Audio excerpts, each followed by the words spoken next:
पूरे खानदान की लाश पर खड़े होकर हमने ये ताज पहना था। इसे दोबारा उसी वक्त पहनेंगे जब उस सांबा की चीखें पूरे हिंदुस्तान में गूंजेगी। छावा फिल्म रिलीज होने के बाद औरंगजेब अपनी कब्र से बाहर आ गया है। यूं वह समय समय पर बाहर आता रहा है, लेकिन इस बार उसका बाहर आना कुछ लंबे समय के लिए हुआ है। यह कहना आवश्यक नहीं कि एक विशाल हिंदू समाज उसे इतिहास का खलनायक मानता है, लेकिन कुछ लोग उसमें एक साधारण आदमी को भी देखते हैं, सादगी पसंद, टोपी सिलने वाला। कुछ लेखक मानते हैं कि क्रूरता तो राजतंत्र का आनुषंगिक है। सभी राजा क्रूर, लड़ाकू और हत्यारे होते हैं, इसलिए औरंगजेब भी वैसा था। कुछ बड़े विद्वान लोग मानते हैं कि भाजपा की सरकार ने औरंगजेब को मलिन कर डाला, बहुत दुष्प्रचार किया, फिल्मों में मनगढ़ंत कहानियां दिखलाईं। हम अपने बचपन की ओर चलते हैं। लगभग 40 वर्ष पहले जब हम 10-11 वर्ष के थे, तब इतिहास के पात्रों पर चर्चा करते हुए या उनके बारे में सुनते हुए एक सहमति होती थी कि औरंगजेब बहुत क्रूर और कट्टर बादशाह था, जिसने हिंदुओं के साथ बहुत अन्याय किया, बहुत मंदिरों का ध्वंस करवाया, अन्यायपूर्ण जजिया लगाकर हिंदुओं की प्रताड़ना और धर्मांतरण उसके ही राज में हुआ। यह एक सत्य था, सर्वविदित सत्य। हमारे माता पिता, शिक्षक, सहपाठी, लगभग सभी की यही राय थी। तब सवाल उठता है कि वह राय कैसे बनी थी? क्या 70-80 के दशक में संघी लोग इतिहास लेखन कर रहे थे, या फेसबुक, ट्विटर, इंस्टाग्राम, यूट्यूब चल रहा था, जहां हजारों लाखों लेख और वीडियोस पड़े हुए हैं? यह बहुत साधारण सी बात है कि वह राय पीढ़ियों से बनी थी।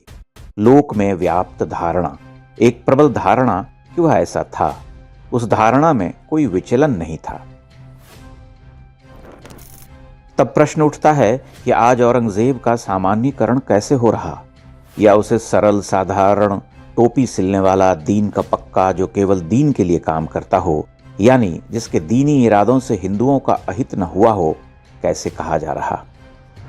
साफ है कि वामपंथी और कांग्रेस के लोग औरंगजेब का मूल चरित्र बदलने में लगे हुए हैं।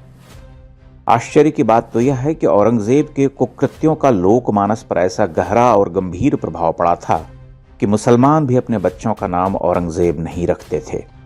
अपवाद सभी जगहों पर मिलते हैं। इतिहास किसी भी पात्र के साथ अन्यायी नहीं होता। समझ में चूक हो सकती है, लेकिन एक विशाल बहुमत शतियों से जो समझता आया हो, उसे हम खारिज नहीं कर सकते। आज गांधी गंभीर प्रश्नों के घेरे में हैं, तो हमें इस सत्य को भी स्वीकार करना होगा कि गांधी अपने जीवन काल में ही गंभीर प्रश्नों के घेरे में आ गए थे और अपने अंतिम वर्षों में अप्रासंगिक रह गए थे। आप यह नहीं कह सकते कि मैं ही इकलौता बुद्धिमान हूं और करोड़ों करोड़ हिंदू जनता मूर्ख है। यह अन्य महत्वपूर्ण तथ्य है कि राजतंत्र के सामान्य सत्ता संघर्ष या साम्राज्यवाद को इस्लाम के साम्राज्यवाद से नहीं तौला जा सकता। आप इतिहास उठाकर देख लीजिए, उनकी क्रूरताओं, पाशविकताओं और काफिरों, बुत परस्तों को नष्ट करने के पागलपन की तुलना किसी हिंदू राजा के साम्राज्य विस्तार की लालसा से लड़े गए युद्धों से नहीं की जा सकती। ध्यान देने वाली बात यह भी है कि इतिहास को दशकों तक सैकड़ों, हजारों झूठ से भर देने वाली पुस्तकों और 700 वर्ष के अंधकार युग को परिवर्तनकारी सिद्ध करने की कुछ चेष्टाओं के बाद भी हिंदू समाज का बहुमत भ्रमित नहीं हुआ। उसका एक बड़ा कारण यह भी है कि इतिहास खुद को दोहराता है, बार बार दोहराता है। पिछले 100 वर्षों में ही हिंदुओं ने भारतीय उपमहाद्वीप की दुर्दशा देख ली। देश विभाजन और पाकिस्तान, अफगानिस्तान, बांग्लादेश समेत कश्मीर में हिंदुओं के नाश के जीवंत उदाहरण उसके सामने हैं। बंगाल उसी रास्ते पर चल पड़ा है। इसलिए यह मतैक्य है कि औरंगजेब और उसके समान धर्मा सुल्तान बादशाह अत्यंत क्रूर और कट्टर थे। बात यह है कि औरंगजेब एक सहज संभावना है जो उस विचारधारा में बनती है।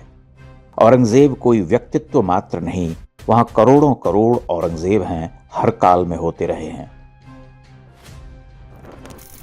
अब चूंकि तुर्कों और मुगलों के इतिहास को हम तत्कालीन साक्ष्यों के आलोक में देखने लगे हैं, इसलिए इतिहास पर बहलाना बहुत कठिन है।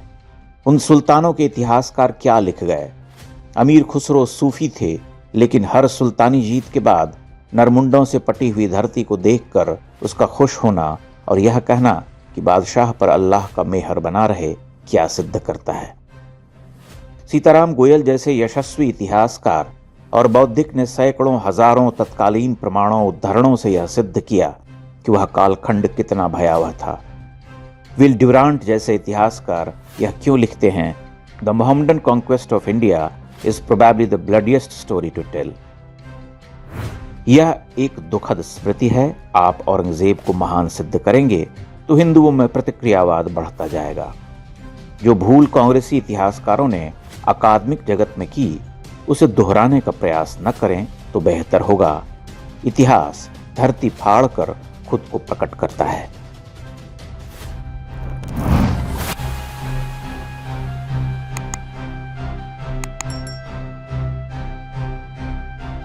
इंडेक्स ऑनलाइन के वीडियो समाज को समर्पित हैं। आप इनको डाउनलोड करके जैसे चाहे वैसे प्रयोग कर सकते हैं। चाहे तो आप हमारे टेलीग्राम चैनल से जुड़ सकते हैं। वहां सारे नए पुराने वीडियो आपको मिल जाएंगे। हमारे सोशल मीडिया लिंक हर वीडियो के डिस्क्रिप्शन में होते हैं। हमारा एकमात्र उद्देश्य हिंदू समाज को जागृत और एकजुट करना है। इसमें सहभागी बने। धन्यवाद।